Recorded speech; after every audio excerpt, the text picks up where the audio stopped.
ये बहुत चैलेंजिंग है, बट मैं मेरे फादर इन लॉ और मदर इन लॉ का बहुत धन्यवाद करना चाहती हूँ।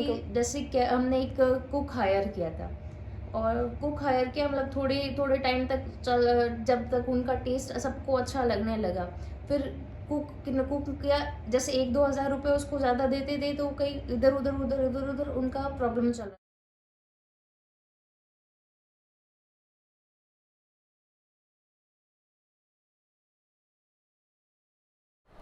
हेलो हाय जय शंकर सभी को। बड़े महीनों बाद हम वापस एक फूड ब्लॉग लेकर आए हैं और फूड ब्लॉग में आज हम पहुंचे हैं एमजे कैफे। और एमजे कैफे का पूरा एड्रेस जो है मैंने कैप्शन में दे रखा है, देख सकते हैं। कॉन्टैक्ट नंबर जो है वो मैंने कैप्शन में दे रखे हैं। यहाँ की अगर एक बात बताऊं जो आपको खुद को अच्छी लगेगी, अगर आप एक शाम यहाँ पर आते हैं अपने मिलने वालों के साथ, अपने परिचितों के साथ, अपनी फैमिली के साथ अगर आते हैं और रूफ टॉप पर बैठकर खाना खाना चाहते हैं तो आपको यहाँ पर अद्भुत नज़ारे दिखाई देते हैं। पहला तो मैं बताता हूँ कि मैं जहाँ पर खड़ा हूँ यानी रूफ टॉप पर मैं अगर आता हूँ तो खाना खाते वक्त आप मेहरानगढ़ का अद्भुत दृश्य देख सकते हैं। दूसरा अगर आप देखना चाहेंगे तो इस तरफ अगर आप देखेंगे तो आपको जसवंत थड़ा दिखाई दे सकता है। यहाँ की छत से क्लॉक टावर दिखाई देगा आपको, यहाँ की छत से उम्मेद भवन पैलेस दिखाई देगा।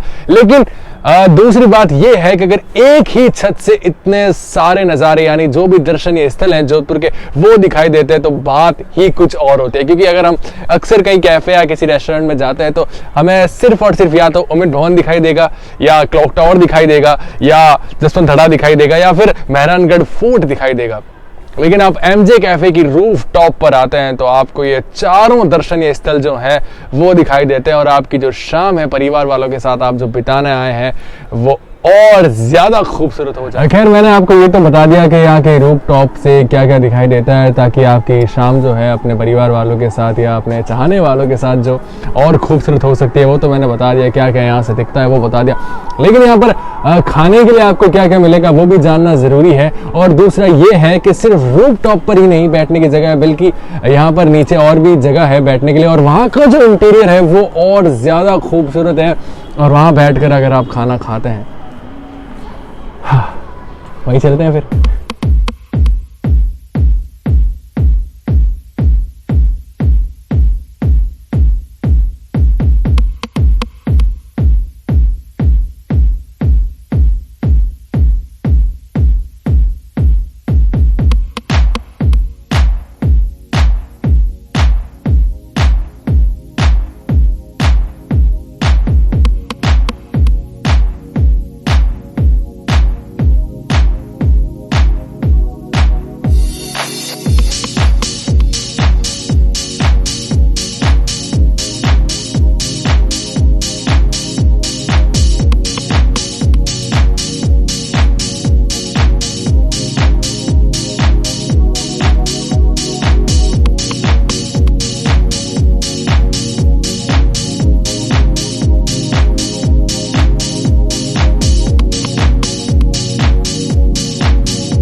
खैर ऊपर का रूफटॉप देख लिया, इंटीरियर देख लिया यहाँ का, और उसके बाद थोड़ा खाने पर भी फोकस करना चाहिए क्योंकि हम जोधपुर वाले हैं और जोधपुर तो खाने के मामले में सबसे आगे रहता है। क्योंकि आपको पता ही होगा कि यहाँ के खंडे और हम यानी खावन खंडे बहुत ज़्यादा फेमस है।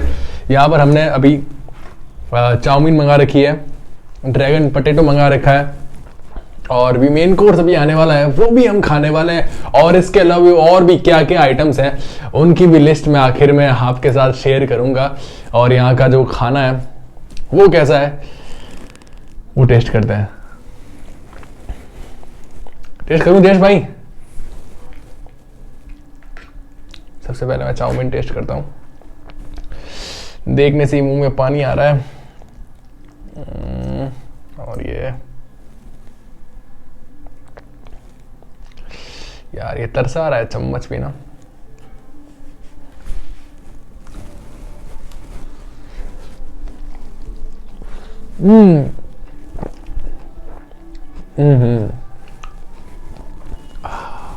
सच में मतलब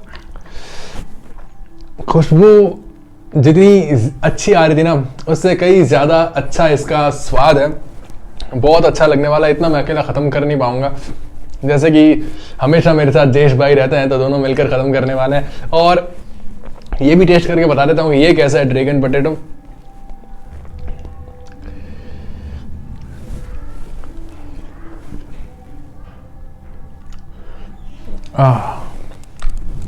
मतलब अभी सबसे पहले 2 आइटम आए और दोनों आइटम्स जो हैं वाकई लाजवाब है। अब आप खुद सोचिए क्या कि इंटीरियर इतना लाजवाब है, रूफ टॉप पर बैठने की जगह इतनी लाजवाब है और खाना इतना लाजवाब है, सच्ची कसम से मजा आ जाएगा। आप एक बार यहाँ पर मेरे कहने पर जरूर आए। जो भी मैं ऑर्डर कर रहा हूँ या जो भी मैं लिस्ट आपके साथ साझा करूंगा, शेयर करूंगा आखिर में, वो जरूर मंगाएं।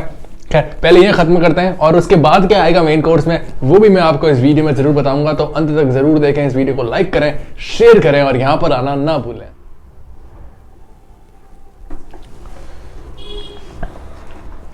फास्ट फूड हमने खा लिया और फास्ट फूड की सच में खुशबू ऐसी है यहाँ की कि मतलब आपके मुंह में खुशबू से ही पानी आ जाएगा और जब आप इसको टेस्ट करेंगे तो आप मतलब अलग ही लेवल का है। और हमने अब मंगाया है लच्छा पराठा, दाल मखनी और चम्मच और प्याज। खैर ये तो अजोक सपाट है, लेकिन इसकी खुशबू भी देख के ना सच में मुंह में इसमें भी पानी आ रहा है। तो मैं टेस्ट करूंगा। आप ये सोच रहे होंगे कि मैंने सिर्फ यही क्यों मंगाया। मैंने इसलिए मंगाया है क्योंकि मैं फास्ट फूड बहुत ज्यादा खा चुका हूँ और घर से भी हम थोड़ा बहुत कुछ खा के निकले थे, लेकिन ऐसा नहीं है कि सिर्फ यहाँ पे यही वैरायटीज है। यहाँ पे और भी वैरायटीज है जिसकी जो लिस्ट है पहले बताया था वो आखिर में शेयर करूंगा। तो मैं आपको चक्कर बताता हूँ कैसा है। वैसे एक बात अगर आप नोटिस करेंगे तो आपने जो इंटीरियर देखा है वो एकदम ब्लू सिटी वाला है और यहाँ पर आप एकदम राजस्थानी फील लेना चाहते हैं कि मैं आलती पालती मार कर बैठना चाहूंगा तो वो भी आप कर सकते हैं, जिससे आप कंफर्टेबली खाना खा सकते हैं। और हमारे राजस्थान वाले तो आराम से कंफर्टेबली खाना खाने के लिए अक्सर ये पोजीशन ले लेते हैं। तो मैं चक्कर बताता हूँ दाल मखनी बनी कैसे। वैसे इसकी खुशबू तो बहुत लाजवाब आ रही है।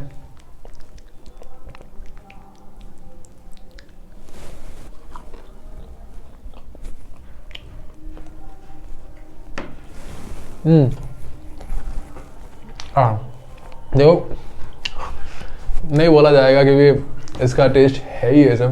खैर खत्म करते हैं मैं और देश भाई मिलकर। तो आपने इस बिजनेस में लाइक इस कैफे और रेस्टोरेंट में आने का क्यों सोचा? जैसा कि आप सबको पता है कि कामयाब इंसान के पीछे औरत का हाथ होता है, ठीक उसी तरह मेरी जर्नी ऐसे स्टार्ट हुई। तो हुआ यूँ कि जैसे कि हमने एक कुक हायर किया था और कुक हायर किया मतलब थोड़े टाइम तक जब तक उनका टेस्ट सबको अच्छा लगने लगा। फिर कुक किया, जैसे 1-2 हज़ार रुपये उसको ज़्यादा देते थे तो कहीं इधर उधर उनका प्रॉब्लम चल रहा था, कभी इधर जा रहा था कभी वापस आ रहा था। तो उस वजह से हमारे टेस्ट में बहुत दिक्कत आई और उस वजह से हमारे जो कस्टमर है उनको भी बहुत परेशानी का सामना करना पड़ा।